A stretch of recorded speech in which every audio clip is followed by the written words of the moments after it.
Swastiastu. Namo yang adi budaya, namo budaya. Selamat sore buat Bapak Ibu semua, Pak Camat khususnya, Pak Damajyoti dan seluruh warga Alasangker dan sekitarnya. Tepuk tangan dulu biasanya. Menurut teman saya yang suka bercanda, orang yang suka tepuk tangan itu peredaran darahnya lebih lancar. Ya, paling tidak lebih lancar karena sering nabrak-nabrakin tangan. Tidak saja murid berjumpa guru sebuah kebahagiaan, guru berjumpa murid juga sebuah kebahagiaan. Karena di jalan yang saya ikuti adalah selalu ada kerinduan untuk berjumpa murid. Sebagaimana kita pelajari di Hindu Buddha, perjalanan menuju pencerahan itu perjalanan panjang, bukan sekali dua kali kehidupan. Kalau betul Bhagavad Gita, kita sudah pernah lahir 8.400.000 kali. Banyak ya. Di jalan tantra bahkan dibilangin kita pernah hidup terlahir dalam jumlah yang tidak berhingga. Jadi Bapak, Ibu, adik-adik saya semua, kalau Anda ketemu saya di hari yang bagus ini, kemungkinan kita punya hubungan karma tidak saja di hidup ini, tapi juga di kehidupan sebelumnya. Tapi kalau Anda berjumpa guru, yang terbaik sebenarnya dari kelahiran guru bukan botaknya. Yang terbaik adalah ajarannya. Di jalan guru yoga yang saya ikuti, cara menyembah guru tidak dengan memberikan uang. Cara menghormati guru tidak dengan memuji-muji yang hebat-hebat. Cara terbaik menghormati seorang guru adalah melaksanakan ajarannya. Sehingga sejalan dengan pesan Pak Camat tadi, beberapa jam dari sekarang kalau saya tinggalkan desa Alasangker, ani magerengan pang sulut magerengan, ani biasa nyagurin kurnan pang sulut nyagurin kurnan, ani biasa di korupsi pang sulut jadi korupsi. Makanya kalau saya diskusi lintas agama baru belum sebulan, cerita di Universitas Paramadina di Jakarta yang muridnya sebagian besar berjilbab dan pakai peci. Saya bilang agama ditujukan tidak untuk menyerang orang lain. Agama ditujukan untuk menyerang kekurangan-kekurangan kita. Agama manapun kalau bisa menundukkan kemarahannya, kebenciannya, kedengkiannya, bahkan korupsinya, itulah agama yang sesungguhnya. Baru tepuk tangan ini. Itu sebabnya di sore hari yang indah ini, saya bawakan topik memasuki gerbang Dharma. Di Hindu dan Buddha kita sudah lama mendengar Dharma. Bahasa universalnya Dharma itu ajaran spiritual.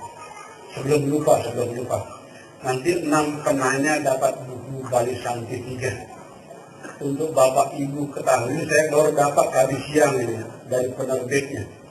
Penerbitnya bilang ini buku ini baru ada di toko buku sebulan lagi. Berarti kayak pisang goreng ini masih hangat. Jadi tolong 6 buku ini untuk 6 penanya pertama. Mohon kalau bisa 3 wanita, 3 pria.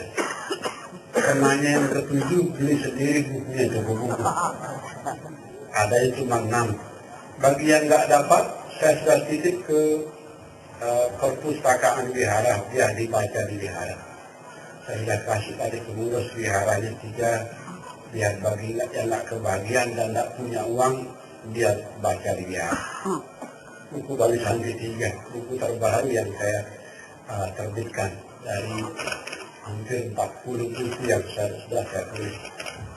Nah, sekarang kita cerita memasuki gerbang Dharma. Salah satu barometer penting Dharma dilaksanakan.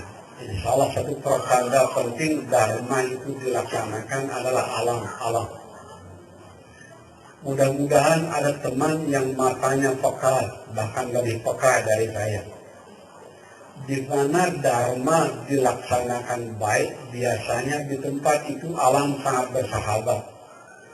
Cuaca teratur, bencana alam relatif sedikit, panen kalau memang seharusnya datang, dia datang.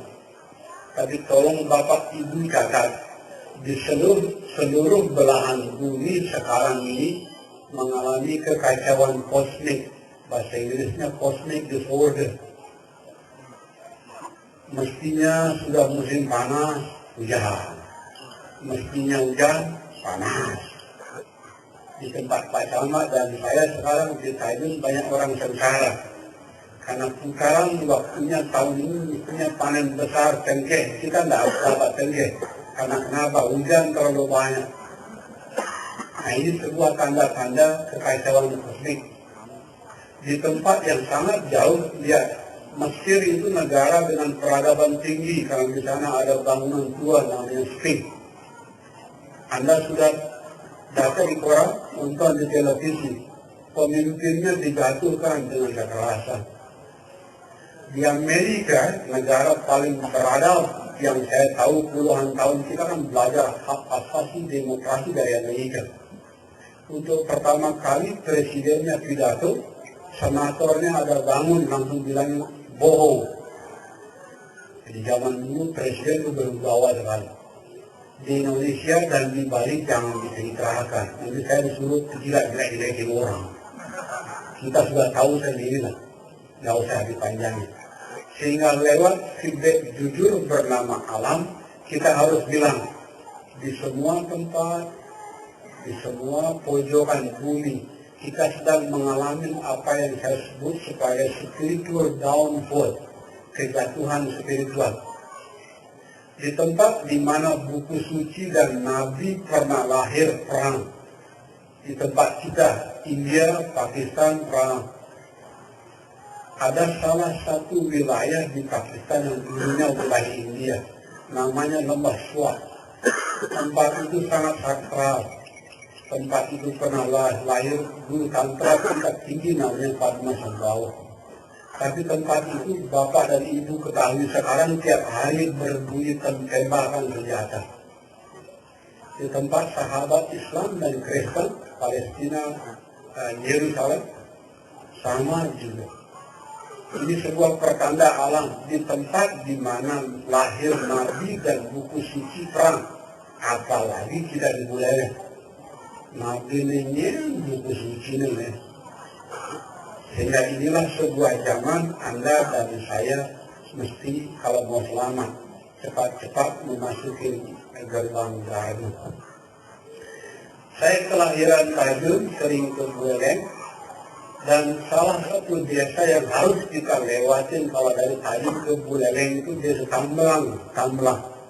Mudah-mudahan ada orang Tamblang. Dia dapat bukunya, dia disebarin di sana. Dan saya ingat sekali 2 kali saya pernah jatuh naik sepeda motor berbahaya di Tamblang.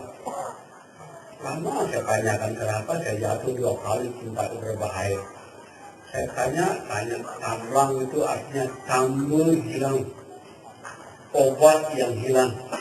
Saya tanya lagi, obat apa yang hilang di zaman ini? Obat Dharma. Tepuk tangan dulu. Jadi seorang guru seperti saya dari kecil dikasih tanda-tanda. Kamu saya jatuhkan di 2 kali di Tamblang. Biar bisa cerita suatu hari di Alasangker. Inilah sebuah zaman. Obatnya hilang. Obat apa yang hilang? Obat Dharma. Tanda-tanda obat Dharma tidak diminum apa? Banyak yang berkelahi. Banyak yang korupsi. Pemimpin dijatuhkan dengan kekerasan, angka bunuh diri meningkat yang seperti itu. Dan saya selalu menghindar pakai contoh Bali, nanti saya dikira jelek-jelekin orang Bali, padahal tidak boleh. Contohnya Anda banyak berlimpah. Di mana-mana terjadi Tamblang, tambah hilang.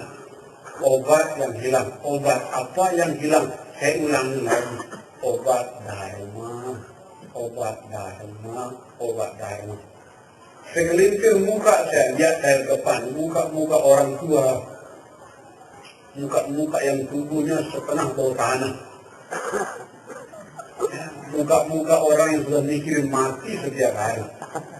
Ya, tolong dicatat upacara baik, ritual baik, ngaben baik, baca baita baik. Siapa bilang jelek?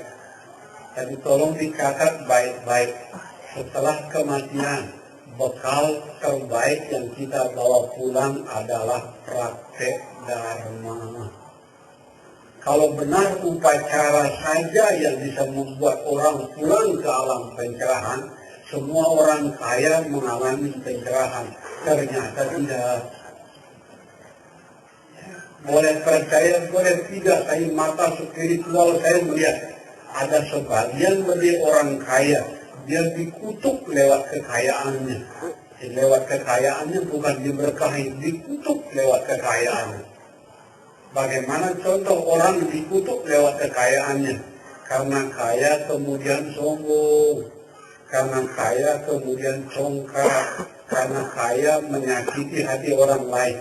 Dan yang paling berbahaya, karena kaya cari istri lagi. Supaya yang miskin seperti kita kan mikir berkali-kali cari istri lagi. Cari makan dari apa, rumahnya di mana, tinggal di mana. Kalau orang kaya, wah gampang itu.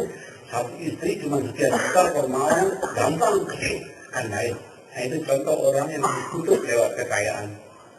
Sehingga di sore yang indah ini, saya harus bilang, saya mau membawa kembali obat yang lama kita tinggalkan. Obat dharma.